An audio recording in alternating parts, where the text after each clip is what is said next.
नमस्कार प्रेक्षकांनो, तुमचं स्वागत आहे आपल्या चॅनलमध्ये. प्राजक्ता झाली आलोकसोबत लग्न करायला तयार. सुलक्षणा प्राजक्ताला घरी बोलवते आणि तिला आलोकसाठी लग्नाची मागणी घालते.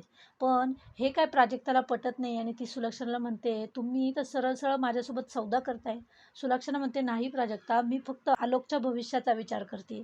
तर तेवढ्यातच आलोकचा आवाज येतो म्हणून दोघीही मागे बघतात. तर आलोक त्यांच्या एका एम्प्लॉईवर खूपच चिडलेला असतो आणि तसाच त्याच्या मागे बाहेर येतो.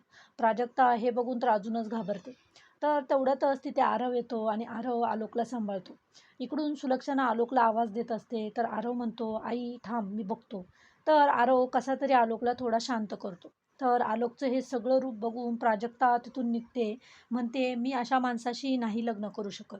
तर तिच्या मागे सुलक्षणा पण येते. सुलक्षणा म्हणते, "असा विचार करू नको प्राजक्ता.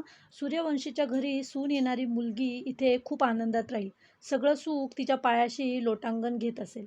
हे ऐकल्यावर प्राजक्ता थांबते आणि परत सुलक्षणाकडे येते. प्राजक्ता सुलक्षणाला म्हणते, "खरंच सूर्यवंशीच्या सुनांच्या पायाशी सुख लोळण घेईल का?" आता हे ऐकून सुलक्षणाला खूपच आनंद होतो. ती म्हणते, "हो, खरंच." तर प्राजक्ता म्हणते, "मग माझ्या अगोदर मला हे सुख माझ्या बहिणीच्या भाग्याच्या पायाशी हवंय. तुमच्या धाकट्या मुलाशी माझ्या बहिणीचं लग्न लावून द्या. मग मी करेन तुमच्या आलोकशी लग्न." आता प्राजक्तानं तर होकार दिला लग्नाला, पण तिची अट मान्य करेल का सुलक्षणा? आरव आणि भाग्याचं लग्न होईल का? हे खरंच बघण्यासारखं असेल. तर असेच व्हिडिओ बघण्यासाठी प्लीज आपल्या व्हिडिओला लाईक करा आणि चॅनलला सबस्क्राईब करा.